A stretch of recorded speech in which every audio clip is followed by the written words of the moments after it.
Homem preso injustamente ganha liberdade após mais de um ano detido em Araguari, através de um trabalho do escritório do Dr. Nivaldo Júnior e do Dr. José Eurípides, que são advogados criminalistas. Nós vamos ouvir o Dr. José Eurípides, né?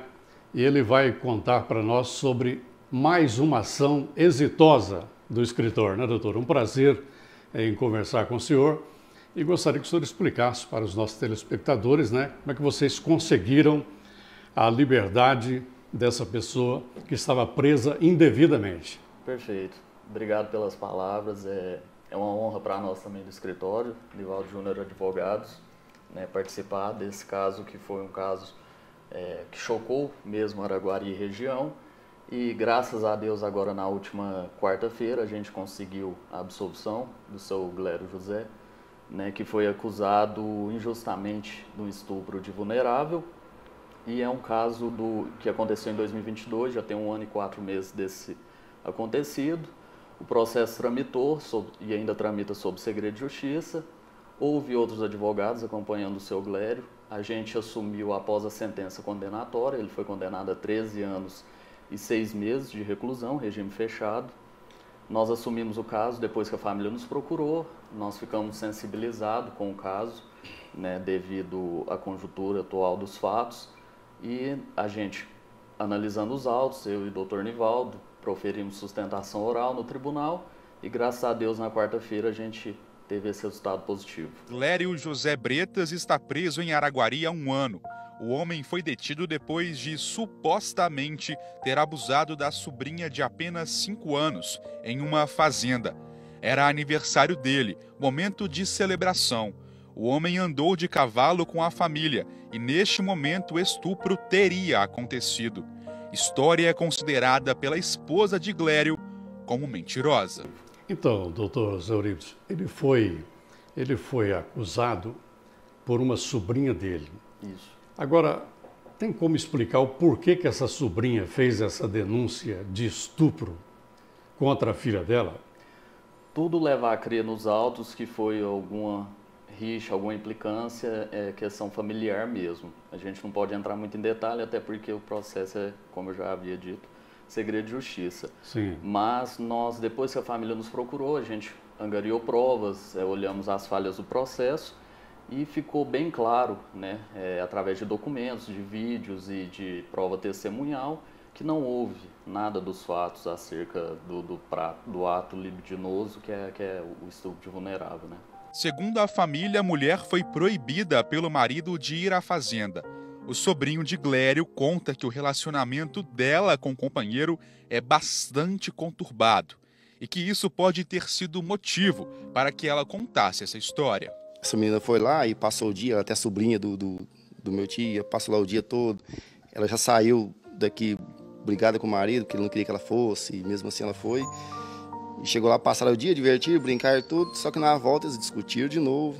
E eu não sei o que deu na cabeça dele, ele falou que ele tinha estuprado a filha dele, e coincidentemente passou uma viatura, já parou os policiais, falou e já fez a denúncia, e já pregou e já prendeu meu tio já. Não deu nem tempo dele saber o que está acontecendo. É conturbado, ela já perdeu a guarda do menino, acho que umas 2, 3 vezes já, eles não vivem bem, então assim, não dá para entender o que levou ela a fazer isso, que meu tio ajudou ela muito já, até o dia que ela veio do meu tio, ela trouxe até coisa de lá para ela comer, que sempre ajudou ela, e não sei, acho que foi problema entre os dois, e eles estavam nervosos, não sei se tinha álcool no meio, e aconteceu isso. Só que mesmo teve laudo do médico, que não teve nada, constataram no laudo do médico que tinha uma vermelhidão no local, e ela falou que andou de cavalo o dia inteiro, todo mundo andou. Então, em hora nenhuma, ele saiu de perto dela para poder acontecer isso. Falar assim, não, ela esteve ali com ela, saiu para algum lugar. Não teve. Ficou à vista de todo mundo. Esta testemunha que estava no local conta que o suposto estupro nunca aconteceu. Ela e outras pessoas estavam perto de Glério no momento em que ele passeava de cavalo com a sobrinha. Era por volta de umas 4 horas da tarde, ela chegou para mim e perguntou se eu não poderia levar ela embora. Né? Que hora que eu ia embora? Eu falei que por volta de umas 5 horas, 5 e meia. Aí ela pegou e falou assim, não, porque eu gostaria de ir embora mais cedo, porque eu e meu marido não queria que eu viesse, eu estou preocupada. Aí eu peguei e falei para ela que eu ia levar ela embora sim, que a gente ia embora mais cedo. Só que aí eles foi andar a cavalo, né? Eu, perto de mim, eu não quis andar a cavalo porque eu tenho medo de cavalo, mas ele até insistiu, o senhor até insistiu para mim andar no cavalo, para me divertir um pouco, né? E a criança estava perto de mim. E aí ele foi, pegou um banquinho, porque ela queria, as duas crianças queriam andar a cavalo. Ele pôs um banquinho para ela subir no cavalo e coisas assim de 20 metros que a gente estava, porque a gente estava em uma roda, assim, cerca de 20 pessoas, entendeu? Então a gente via, não era coisa assim dele sair fora daquela rota, daquele círculo que eles estavam, e eu vi a hora que ele ia para um lado, para o outro, com a criança segurando o cavalo. Quer dizer, ela criou um factoide, né, em cima desse possível estupro, né, que não é verdade, é uma fake news, e depois, passado algum tempo, ela própria fez uma carta de punho arrependendo de tudo que ela tinha dito, né? Exatamente. Após a sentença condenatória, sobreveio um arrependimento, né, alguma coisa nesse sentido, que a defesa levar a crer que foi isso. E a própria pessoa que acusou se retratou das acusações, fazendo declaração constante em cartório. E há também vídeos, né, que comprovam os fatos narrados pela defesa. Cartas escritas pela mãe da menina desmentem a própria versão. Em uma delas, feita em março deste ano, a mulher conta que a filha estava brincando em uma bica d'água antes de andar a cavalo e que a vermelhidão próxima às partes íntimas da criança teria sido causada em decorrência disso. Antes de encerrar o texto, ela diz que o tio é uma pessoa boa, que fez a denúncia de cabeça quente, que a filha teria sonhado que o parente havia mexido com ela. Em uma outra carta, feita 7 meses depois da primeira, a mulher diz o que realmente aconteceu e desmente, mais uma vez, a história do estupro. Ela também confirma a versão das testemunhas e familiares. Ela e as filhas foram para a fazenda no dia 15 de outubro de 2022, que a filha tomou banho na bica e quando chegou em casa, a mulher e o marido discutiram. De cabeça quente, ela teria envolvido a filha na história, que a própria mulher considera mentirosa. Os 2 documentos foram autenticados no cartório da cidade. Sem querer se identificar, a mulher falou com a nossa equipe e diz estar arrependida. Eu e meu marido, a gente tinha discutido porque ele não queria que eu fosse, que ele nunca gostou que eu fosse na roça, nunca gostou. Aí acabou que a gente discutiu e eu peguei e falei pra minha menina. Conversei com ela e ela pegou e falou isso, mas não aconteceu nada disso. Arrependo muito. Aí ele continua acreditando que isso aconteceu. Ah, terrível. Não só eles estão sofrendo, mas eu também estou. Por isso que eu resolvi contar a verdade. Para acabar logo com isso e soltar meu tio. Meu tio não merece estar lá onde ele está. A gente foi para a roça, as meninas brincou, se divertiu, andou a cavalo. E que nada disso aconteceu. Passado de ciúmes aquele lá, Deus me livre. Aí, antes de eu ouvir, já tinha falado comigo que não queria que eu fosse. Aí quando eu cheguei de noite, né, danou brigar de novo por causa disso, que eu tinha ido. Mas hoje em dia eu me arrependo de ter feito essa burrice. Então, e nesse momento que ela acusou, nesse dia especificamente, lá em outubro de 2022, tinha também muita gente nesse local, né? Havia muitas pessoas, inclusive familiares, então, assim, era impossível os fatos terem acontecido da forma que ela narrou, né? E a forma que o Ministério Público colocou na denúncia. Então, a gente analisando a fundo o processo, depois que nós fomos contratados, né, após a sentença condenatória, nós buscamos essas falhas que havia no processo e conseguimos, né, reverter isso no Tribunal de Justiça. Eu sei que ele não é capaz de fazer um papel desse nunca na vida, nunca. E naquele dia lá, nós estávamos todo mundo junto lá, nós tínhamos mais ou menos umas 20, 25 pessoas lá reunidas. E ninguém viu isso acontecer, porque não aconteceu. Entendeu? Porque não aconteceu isso. Durante o tempo que a menina dela estava andando a cavalo, ela estava filmando. Até a hora que o tio dela foi lá pegar o cavalo, ela foi com ele, conversando com ele. E voltou. E ele andou com ela a cavalo, mas nas nossas vistas. Então isso não aconteceu. Agora eu pergunto para o senhor, doutor, essa mulher que fez essa denúncia falsa, ela vai sofrer sanções da justiça?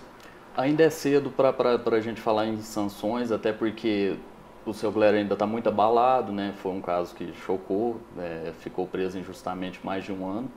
Então, nós ainda não conversamos com ele a respeito, se ele vai querer tomar as medidas judiciais cabíveis, mas sim, cabe sim. Se ele tiver interesse, a gente vai acionar na justiça. Após a discussão, a mulher e o companheiro foram até a polícia para registrar um boletim de ocorrência. De acordo com a defesa de Glêrio, o homem foi preso em flagrante e a prisão foi convertida em preventiva pelo juiz aqui da comarca de Araguari. Glêrio foi sentenciado em primeira instância a 13 anos e 6 meses de prisão. A defesa tentou entrar com 2 habeas corpus, mas os recursos foram negados. O pedido de liberdade provisória também não foi aceito. Sinto muita vergonha de ter feito um papelão desse. Não, na hora do nervosismo a gente fica nervoso, faz as coisas sem pensar, depois que a gente vai pensar na burrice que a gente fez. Pois é, ele permaneceu preso mais de um ano. Isso. E logo que aconteceu esse fato, logo que foi denunciado esse caso de estupro, que não é verdade, a menina parece que apareceu apenas com uma vermelhidão nas partes íntimas. E mesmo assim, nada provou anteriormente para ele ganhar a liberdade já de imediato. Esse fato a gente não pode comentar, até porque são de colegas profissionais que atuaram antes do processo. A gente veio atuar só após a sentença, então a gente não participou da audiência de instrução, que foi o fato para produzir essas provas e debater sobre as provas juntadas pelo Ministério Público. No dia seguinte à prisão de Glêrio, a sobrinha veio até a delegacia de Araguari para realizar a retirada da queixa. Foram 3 tentativas para tentar liberar o tio da prisão, mas nenhuma delas surtiu efeito. Glêrio continua atrás das grades. Só falar que não tinha como retirar a queixa, porque já tinha saído a sentença dele. Aí, nós ficou sem saber o que fazer. Aí foi onde que indicou a gente fazendo uma carta e mandar. Agora ainda está na expectativa dessa última carta que eu fiz agora. Doutor, hoje o Glêrio está com quantos anos de idade? Ele está com 63 anos. 63 anos. Trabalhador, pai de família? Trabalhador, pai de família, nunca teve envolvimento no mundo do crime, sem passagens criminais. A nora de Glêrio conta que o sogro é extremamente cuidadoso com as netas e que jamais faria uma coisa dessas. Aparentemente as crianças estavam bem. Eu cheguei mais tarde porque eu estava trabalhando e meu esposo viajando. Cheguei, fiz janta, minhas filhas estavam com fome porque a gente trabalhou o dia inteiro. Elas sentaram para comer, todas juntas, brincaram o tempo inteiro e aparentemente estava tudo bem. Até as meninas estavam bem alegre, brincando, tudo tranquilo. Eu não entendo como foi chegar nesse ponto. Elas amam o avô. Denunciado injustamente, né? Injustamente. A criança passou por exames, mas o documento, segundo a família, não apresenta conclusão. No laudo não tem nada. Não tem laudo médico. O laudo médico é branco. Não tem. Esse segundo laudo aí que fala que é vermelhidão foi mostrado 2 meses depois, então esse laudo não vale. Só vale o que foi feito no dia lá, que não tem nada, que é um papel em branco, que comprova a inocência dele, porque o médico falou que não teve nada, contato nenhum. Nenhum. Só que não escreveu no laudo. Que não foi provado nada que teve... Que ela foi estrupada, nada.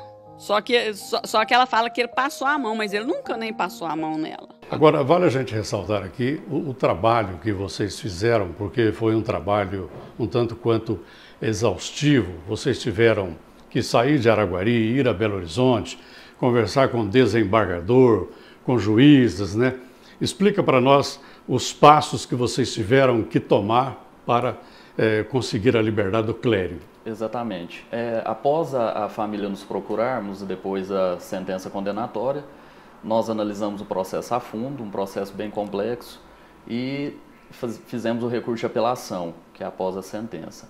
Neste recurso de apelação, nós fomos a Belo Horizonte, onde a gente despachou com os desembargadores, né, do processo, e mostramos para eles as provas contidas nos autos, as novas provas que a gente conseguiu após a sentença, e mostramos as contradições do processo. O Dr. Nivaldo proferiu sustentação oral no tribunal, onde os desembargadores ouviram atentamente nossas alegações e, graças a Deus, deram provimento ao nosso recurso, absolvendo o Glério. E outra coisa, vocês apresentaram provas contundentes, né? Sim. Não tem como dar uma coisa contrária, quer dizer, foi uma ação de mais um trabalho profícuo do escritório de advocacia Nivaldo Júnior, né? Agora, doutor, o Clério José Bretas, ele também poderá ser indenizado pelo Estado? Sim, há essa possibilidade, né, de reparação pelo dano sofrido, esse tempo que ele ficou preso, mas, como eu já disse anteriormente, a gente ainda vai sentar com o Glério. Está em segredo de justiça também, né? Está em segredo de justiça e nós vamos ver com ele as medidas que ele vai querer tomar e sim, se ele tiver interesse, a gente vai acionar judicialmente o Estado, sim. Pois agora ele vai retomar a vida dele, né? Porque ele ficou mais de um ano preso, não é? A gente até tem que perguntar para o senhor também o seguinte, a integridade física dele foi preservada? Foi mantida, sim. Foi mantida. Depois que a gente assumiu o caso também, nós acompanhamos ele no presídio semanalmente, né? Então, a integridade dele física, sim, foi mantida. E vocês conversaram com ele, evidentemente, foi solto recentemente, foi libertado, né? E ele, como é que está a cabeça dele? Ainda está muito confuso? Ainda está em choque, em choque, né? Porque não é fácil ser acusado injustamente e ficar todo esse tempo preso de um crime que não cometeu. Mas, assim, agora a ficha está caindo, ele está bem feliz com o nosso trabalho, né? O trabalho da defesa, e a gente ainda vai conversar com ele durante a semana para colocar tudo nos eixos. Ele falou que fica alguma mágoa da pessoa que o denunciou ou não tocou nesse assunto? A princípio ele não tocou no assunto, ele quer só seguir a vida dele novamente, né? Começar do zero de novo e sem ressentimentos.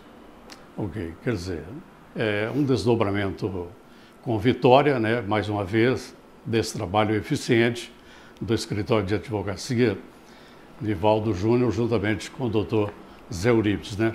Agora, vocês vão acompanhar esses desdobramentos aí, porque o processo ainda está sob sigilo, né, de justiça. O processo ainda é sigiloso, tramita sob segredo de justiça e nós vamos acompanhando e tomar as medidas ainda que forem necessárias. Aqui no escritório do Dr. Nivaldo Júnior, com o Dr. Zé Eurípides, tem quantos advogados criminalistas? Hoje, criminalistas somos eu, Nivaldo e o Dr. Luiz Otávio. Tá. Mas tem outras atividades também, né? Sim, a gente... E outras áreas? Sim, área civil, empresarial, eleitoral, nós somos atuantes também. O escritório está em novas instalações, está funcionando aqui na rua? Joaquim Aníbal, número 9, Rosário. Tá certo. Quero mandar um abraço para o doutor Nivaldo Júnior, que não pôde falar, porque infelizmente ele está com dengue, né? Mas ele, juntamente com o doutor Zé Eurípides, trabalham em conjunto para melhor servir a comunidade nessa área jurídica que não é fácil. É bastante espinhosa a área criminalista, né, doutor? Exatamente, é uma área complicada, né? A gente não consegue agradar a todos, mas precisa de advogados atuantes nessa área para a gente conseguir fazer justiça. Foi muito bom falar com o senhor. Prazer foi nosso. Muito obrigado. Obrigado a todos. E a você que nos acompanhou, muito obrigado pela sua atenção.